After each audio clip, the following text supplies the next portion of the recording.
வலதுசாரி ஆதரவாளர் திரு சரவண பெருமாள், பாஜக டெல்லியை பொறுத்த வரைக்கும் தங்களுடைய எல்லா அஸ்திரங்களையும் பயன்படுத்தி இருக்கிறது, ஈசிஐயை தன்னோடு சேர்த்து இருக்கிறது, எல்லா கேமும் விளையாடி இருக்குன்னு காங்கிரஸ் கட்சியிலிருந்து விஜய் கிருஷ்ணா குற்றம் சுமத்துறாரு.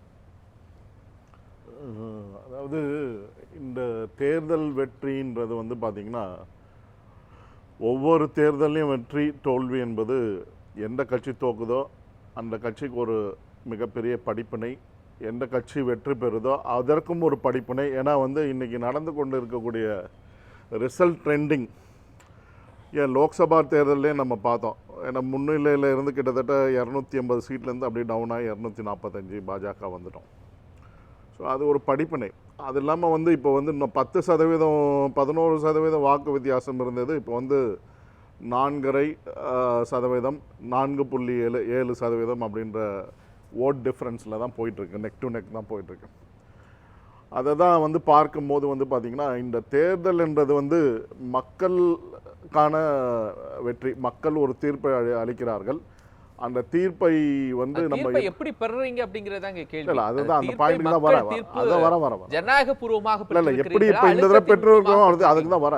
எப்படி பெற்றிருக்கிறோம், எப்படி ஆம் ஆத்மி கட்சி கோட்டையை விட்டு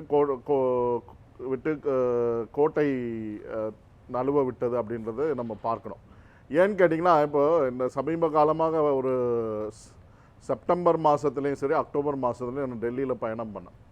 அங்கே சுற்றி இருக்கிறவங்கெல்லாம் சொன்னது, இன்றைக்கி வந்து அரவிந்த் கெஜ்ரிவாலால் பல பெனிஃபிட் வந்து அவங்களுக்கு கிடச்சிருக்கு. எலக்ட்ரிசிட்டி ஃப்ரீ, பஸ்ஸு ஃப்ரீ, அப்புறம் வந்து பெண்களுக்கான பஸ்ஸு ஃப்ரீ. அது வந்து ஃபெயிலியர் ஆகி போச்சு, அதை கிடப்பில் போட்டாங்க. சக்ஸஸ்ஃபுல்லாக ஓடிட்டு இருந்தது, கிடப்பில் போட்டாச்சு. எலக்ட்ரிசிட்டி ஃப்ரீயாக கொடுத்தாங்க, அதுலேயும் வந்து ஒரு சில குளறுபடிகள். பயனளித்த மக்களுக்கும் பயனளிக்காத மக்களுக்கும் கன்ஃபியூஷன் அங்கே. அது இல்லாமல் வாட்டர் போர்டில் பெரிய ஸ்கேம், அந்த மீட்டரிங்கில் வந்து சரியான இது கிடையாது. அது இல்லாமல் வந்து பார்த்திங்கன்னா, அங்கே மதர் டைரின்னு ஒரு பெரிய பால் நிறுவனம் இருக்குது. அதை சுற்றி இருக்க பகுதிகள்லாம் வந்து பார்த்திங்கன்னா இன்னும் சீர் செய்யப்படாத குளறுபடிகள். இப்போ தமிழக அரசாங்கம் வந்து ஒரு வகையில் வரவேற்கிறது. அங்கே பட்டா கொடுக்க சொல்லி அனௌன்ஸ் பண்ணியிருக்காங்க. புறம்போக்கு அல்லாத நிலங்கள் எதெல்லாம் இருக்கோ அதுக்கு வந்து பட்டா கொடுக்கலாம், அதுக்கு வந்து நீங்கள் அப்ளை பண்ணலாம். ஆனால் அந்த இடத்துல வந்து நீங்கள் பட்டாவே அப்ளை பண்ண முடியாது. 15 வருஷமாக இவங்க ஆட்சியில் இருக்காங்க. அதற்கு முன்பாக இருந்த காங்கிரஸ் அவர்கள் வந்து வாஜ்பாய் காலத்தில் இதெல்லாம் ஸ்ட்ரீம்லைன் பண்ணணும் அப்படின்னு சொல்லி போட்டதுனால, அப்போது ஷாஹிப் சிங் வர்மா இருக்கும்போது வந்து பார்த்தீங்கன்னா சீஃப் மினிஸ்டராக இருக்கும்போது இந்த திட்டங்கள் எல்லாம் வந்து ஒவ்வொன்றா சீர் செய்ய வேண்டும் அப்படின்னா பட்டாவை சீர் செய்யணும். பட்டாவை இன்னைக்கு வரைக்கும் அங்கே வந்து சேல் பண்ண முடியாது. எனக்கு தெரியும். முடியலைன்னா நீங்கள் வந்து இருந்த கவர்மெண்ட் 15 வருஷமாக ஆட்சி பண்ணி 2015 இது வரைக்கும் ஆட்சி பண்ணியிருக்கீங்க, எந்த விதமான முயற்சியும் கிடையாது. திமுகவாவது நீங்க வந்து பட்டா கொடுக்கலாம்னு நீங்க சொல்றீங்க, அந்த பட்டாவே கொடுக்க முடியாது. பல்வேறு மாநிலங்களுக்குன்னு அந்த மாநிலத்துடைய கட்டமைப்பு வளர்ச்சிக்கு நிதி கொடுக்குறீங்க. டெல்லியில பல்வேறு பகுதிகளில் இருக்கக்கூடிய மக்களுக்கு இன்னும் வளர்ச்சி நிலை அடையாம இருக்காங்க, அதுக்கு நிதி யார் சார்? ஏன் வளர்ச்சி நிலை அடையாம இருக்காங்க? இன்னைக்கு என்ன இல்ல, உங்களுடைய நிதி இல்ல சார். அதாவது என்ன எல்லாம் இருக்கிறது, நீங்கள் கொடுக்கக்கூடிய நிதி இல்லை. ஏன் நிதி இல்லைங்க? நிதி இல்லாமலையா நீங்க வந்து உங்க இஷ்டத்துக்கு தண்ணியை ஃப்ரீயா கொடுத்தீங்க, எலக்ட்ரிசிட்டியை ஃப்ரீயா கொடுத்தீங்க, 3000 ரூபாய் கொடுக்குறேன்னு சொல்லிட்டீங்க. இதெல்லாம் வந்து எங்க இருந்து எந்த இடத்துல நிதி வராமையா காசு வந்துச்சு? நிதி வராமையா வந்து உங்களுக்கு வந்து ஆம் ஆத்மி கட்சி வந்து இங்க நடக்கக்கூடிய சீராக நடந்து கொண்டு இருக்க டாஸ்மாக் சிஸ்டத்துல இருக்கு. இதுக்கு இப்போ இவங்க கொடுத்ததுக்கு எல்லாமே அடித்தளம் வந்து ஷீலா தீக்ஷித் அவர்களோட கவர்மெண்ட்ல வச்சு அவங்க பண்ண டெவலப்மெண்ட்ஸ் தான். அதுக்கப்புறம் அவங்க பண்ண டெவலப்மெண்ட்ஸ் அவங்க பண்ணதை தான் அவங்க வந்து கன்சால்டேட் பண்ணாங்களே தவிர அடிப்படை எல்லாமே நாங்க அமைச்சு கொடுத்தது. அப்போ பிஸ்கல் ஹெல்த் நல்லா இருந்தது. அதாவது இண்டஸ்ட்ரியல் சிட்டி இன்னைக்கு வந்து அமானுல்லா கான் அவர்கள் அங்கே இஸ்லாமியர்கள் நிறைய கேண்டிடேட். நீங்க எந்த கட்சி எடுத்தாலும் வெறும் பாஜகவில் மட்டும் தான் ஹிந்து கேண்டிடேட். நீங்க சுயேட்சை எடுத்துக்கிட்டா கூட, அதாவது யூனியன் ஆஃப் கம்யூனிஸ்ட் பார்ட்டி அப்படின்னு ஒரு SUCIன்னு ஒரு கட்சி இருக்கு. அங்கேயும் இஸ்லாமியர்கள்லாம் போட்டு, அந்த கட்சியிலும் இஸ்லாமியர்கள்லாம் போட்டு இருங்க நான் சொல்லி முடிச்சிட்டேன். அந்த ஓல்கா இண்டஸ்ட்ரியல் சிட்டியை தவிர காங்கிரஸ் என்ன இண்டஸ்ட்ரியல் சிட்டியை நீங்க பண்ணிருக்கீங்க? பாஜக வந்து ஷாஹிப் சிங் வர்மா வந்த பீரியட்ல தான் மற்ற இண்டஸ்ட்ரியல் சிட்டி குடுகாவ், NCR இதெல்லாம் வந்து சீரமைக்கப்பட்டது. காசாபாதுக்குள்ள நுழையவே முடியாது. நீங்க எனக்கு வந்து வேலை வாய்ப்பு கிடைச்சு நான் போகும்போது என்ன சொன்னாங்கன்னா, ஆண்களே 7 மணிக்கு மேல நடமாட முடியாது காசாபாத் NCR சிட்டில, கிரேட்டர் நோய்டால. கிரேட்டர் நோய்டா இல்ல, நீங்க இருந்த காங்கிரஸ் வெளியே ஆண்கள் வெளியே இல்ல அவருக்கு நிர்வாகம் தெரியாது, அப்புறம் எதுக்கு அவரை மாத்துனீங்க? அன்னைக்கு 5 ரூபாய்க்கு வித்திருந்த வெங்காயம் 50 ரூபாய் 60 ரூபாய்க்கு அன்னைக்கு 98ல போச்சு. 1998ல சாய்ச்சி வரும்போது கவர்மெண்ட்ல தான் 5 ரூபாய்க்கு இருந்த வெங்காயம் 60 ரூபாய்க்கு போச்சு.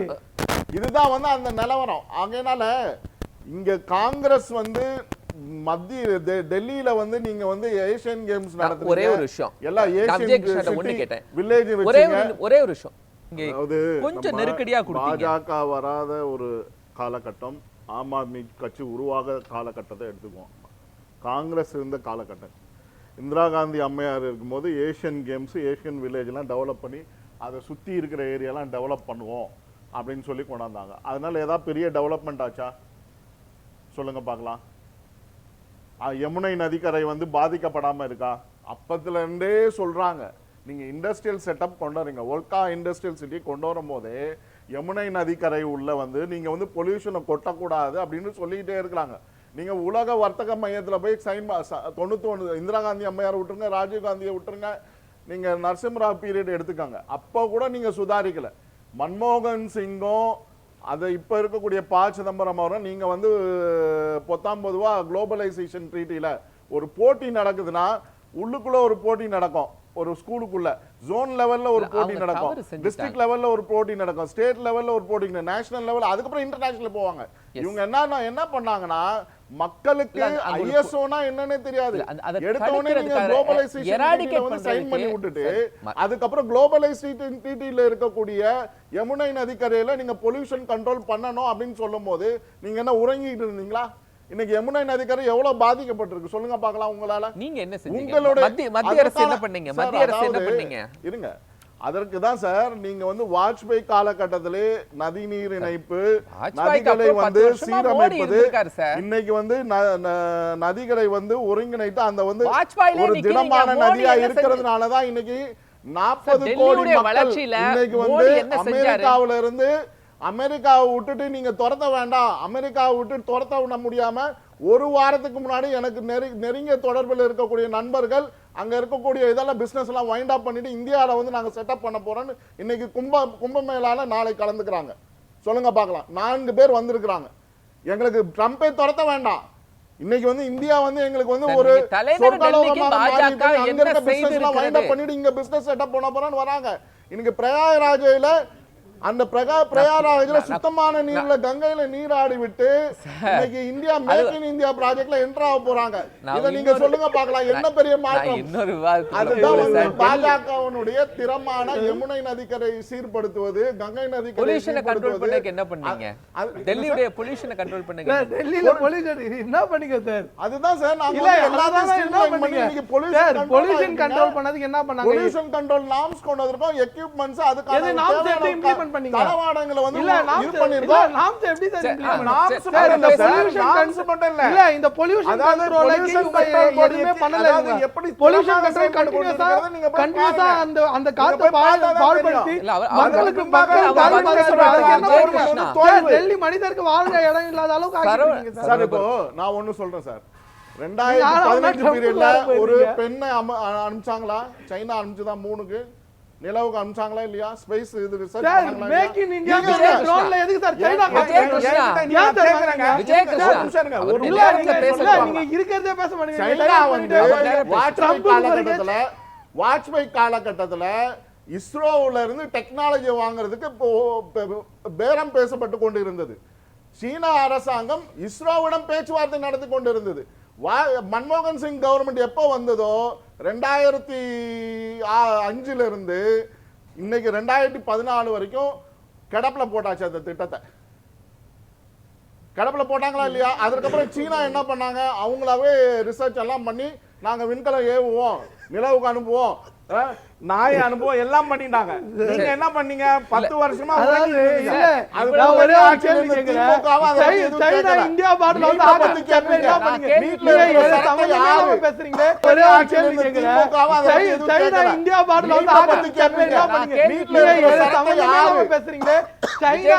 பார்டர் வந்து ஆக்கிரமிச்சாங்களே என்ன பண்ணி சார்? 2 issue sir. இல்ல ரொம்ப குரூஷியலான இஷ்யூ, நேஷனல் சார் நேஷனல் இஷ்யூக்கே ரொம்ப குரூஷியலான இஷ்யூ சார். 2 issue sir. ஒன்னு ஒண்ணு காஷ்மீர் எல்லையிலயோ 4000 சைனா square எல்லையிலோ kilometer. மேக் இன் இந்தியான்னு சொன்ன ட்ரோன்ஸ்ல அதுக்கான பதில் நான் சைனா சொல்றேன் காம்பனன்ஸ் சார். சீனாவுக்கான இருக்கு. பதில் அந்த நான் சைனா சொல்லியே காம்பனன்ஸ்ல இருந்து சீனாவுக்கான சைனா பதில் நான் 2017 நான் பாதுகாப்பு லா பாஸ் சார்ந்த பெரிய பண்ணிட்டாங்க. விஷயம் எல்லா இருக்கு. நம்ம இன்ஃபர்மேஷனும் பார்லிமெண்ட் அவங்க எலெக்ஷன் நீங்க பார்த்துக்குவோம். நேஷனல் பார்லிமெண்ட் எலெக்ஷன் பார்த்துக்குவோம். ஏதோ பேசிட்டு இருக்கீங்க. ராகுல் காந்தி டெல்லியை சொல்ற பார்ப்போம் மாதிரி நம்ம முதல்ல. இல்ல அதுதான் சார் இவரு சார், ஒரு ட்ரம்புக்கு போய் சார் இருங்க சார் நம்ம டெல்லி நமக்கு issue நான் போவே இல்லையா இந்தியர்கள் நீங்க வராங்க தான் நான் ட்ரம்ப் சொல்றேன் போறீங்க. இல்ல, சார், அது இஸ்ரோ நீங்க கூட deport பண்ண ட்ரம்ப் இப்படி பண்ணாரு, வேண்டாம். அதுக்கு நாங்களே பேச வந்து அமெரிக்கா விட்டு வெளியே வந்து இங்க வந்து செட்டப் பண்ண சரவண போறோம் பெருமாள். இருக்காங்க சரவண பெருமாள். இன்னைக்கு அதுதான் நிலவரம் நீங்க என்ன சரவண பெருமாள். நீங்க இப்போ- என்ன வேணா சிரிச்சிட்டு இல்ல. போங்க சிரிக்கிற பத்தி ஜோக் ஆஃப் த டே இல்லங்க உங்க ஜோக் ஆஃப் த டே உங்க தலைவர் போய் திருநெல்வேலி இருட்டு கடை அல்வா வாங்கி தின்னாரு பாருங்க பாராளுமன்றத்துல அல்வா குடுக்குறோம் அப்படின்னு சொன்னாங்க பாருங்க அல்வா கொடுக்கும்போது அது பாரம்பரியம் காங்கிரஸ் கவர்னர் ஒரு பாரம்பரியம் சரி, கவர்னர் ஒரு பாரம்பரியம் அதை அகற்ற முடியல நீங்க தூங்கிட்டு அண்ணாதுரை சொன்னாரு நாட்டுக்கு தாடி இன்னைக்கு தாடி பெருசா வளர்ந்து போச்சு அப்படின்னு கதை நான் ஒரு விஷயம் சொல்றீங்க. இந்தியாவுக்கு வந்தாங்களா இது எங்க போய் சொல்றது இந்த காமெடியை ஆமாங்க இன்னைக்கு சூழ்நிலை அப்படி உருவாகி இருக்கு சரவண ஏன்னா பெருமாள். நீங்க வந்து எங்க- நான் உங்ககிட்ட வந்துடுறேன். எந்த சூழ்நிலை டாலர் விலை இப்போ இந்த 1 ரூபாவா சூழ்நிலை தான். டாலர் விலை 1 ரூபாவா டாலர் ரூபாய் தேவையில்லைங்க. இன்னைக்கு விஜய் வந்து கிருஷ்ணா, முப்பது விஜய் நாள் கிருஷ்ணா, இருக்கு. ஒருத்தர் கேளுங்க. நான் கேள்வி கேட்கும்போது நான் தான் கேள்வி கேட்கிறேன் விஜய் கிருஷ்ணா. இல்ல கோபாலகிருஷ்ணன் நான் வந்து அந்த சீனாவுக்கான விளக்கம் சொல்லி தான் ஆகணும் எப்ப இல்ல, வந்து நான் நான் ஒரு தேர்தலுக்குள்ள வந்துடுறேன். இல்ல நான் கேட்கக்கூடிய சொல்லுங்க. இத்தனை விஷயங்களும் பாஜக செய்திருக்குன்னா இதை சொல்லி நீங்க தேர்தலை கொண்டு போயிருக்கலாம். எவ்வளவு இலவசங்கள் நீங்க ஏன் அதுக்கு போனீங்க? இத்தனை செயல்பாடுகள் நீங்க செஞ்சிருக்கீங்கல்ல. அதாவது சார் ஒரு ஸ்கீம் இப்போ மத்திய பிரதேஷ்ல லால்ரி பேன் அப்படின்னு ஒரு ஸ்கீமை கொண்டு வந்து கிட்டத்தட்ட 3 கோடி பேர் நல்லா அடைஞ்சிருக்காங்க மத்திய பிரதேஷ்ல சொல்லுங்க அதே ஸ்கீம் வந்து தேசிய அளவுல 1.5 கோடி பேர் நல்லா அடைஞ்சிருக்காங்க பெண்கள் லாக்பதி பெண்கள் தற்போது கிடைத்த அப்படின்னு சரவண பொங்குண்டேர். நம்ம விஜயகிருஷ்ணா ஐயா அவர்கள் சொன்னாரு நாங்க என்னைக்குமே வந்து செக்யூலர் தான் 100% சாஃப்ட் இந்துத்துவாவே கிடையாது அப்படின்னு சொன்னாரு. இங்க நீங்க மு.க. ஸ்டாலின் ஐயா அவர்களோட நடைப்பயணம் எல்லாம் எடுத்துக்கோங்க. நாங்க என்றைக்குமே வந்து இந்துக்களுக்கு விரோதிகள் கிடையாது. Soft Hindutva hard 70% 60% Dravidian soft Hindutva 40%. இதை வச்சு தான் இங்கே ஜெயிக்க முடியும். இந்துத்துவான்றது இல்லாமல் வந்து இன்னைக்கு ஜெயிக்க முடியாதுன்னு மகாராஷ்டிரால இருந்து சரி அது இல்லாமல் இந்த கும்பமேளா நடந்து கொண்டு இருக்கக்கூடிய சூழ்நிலையும் சரி நீங்கள் சொல்கிறீங்க ஈசியை வச்சு ஜெயிச்சிட்டீங்க இல்லை பணபலத்தை வச்சு ஜெயிச்சிட்டீங்க. இன்னைக்கு வந்து கும்பமேளாவுனோட தாக்கம் இந்த இதனுடைய தேர்தல் டெல்லி தேர்தலில் பிரதிபலிச்சிருச்சு. ஆகையினால எங்களுக்கு வந்து பார்த்தீங்கன்னா இந்துத்துவனோட ஸ்ட்ரென்த் நாங்கள் என்ன கோர் பிரின்சிபல் ரேவடி கல்ச்சர் இதெல்லாம் சொல்லலாம். நீங்கள் நாங்கள் ரேவடி கல்ச்சருக்கு வந்துட்டோம் நாங்களும் வந்து ஃப்ரீயெல்லாம் கொடுக்க போகிறோம். ஆல்ரெடி பாஜக கொடுத்து கொண்டு தான் இருக்குது. மறைமுகமாக கொடுத்து கொண்டு தான் இருக்கிறது நேரடியாக இல்லைன்னா. நீங்கள் எந்த கட்சி எடுத்துட்டாலும் சாஃப்ட் இந்துத்துவா வந்து தான் ஆகணும் இந்தியாவில் மட்டும். அதனோட சினாரியை மாறி போச்சு புரியுதுங்களா. என்னைக்கு வந்து மேகாலயாவில் இருக்க ஹைகோர்ட் ஜட்ஜு சொன்னாரோ ஏன் இந்தியா வந்து இந்துத்துவா நாடுன்னு அறிவிக்க கூடாதுன்னு சொன்னாரோ அன்னையில இருந்து ஆரம்பிச்சாச்சு இந்த இது.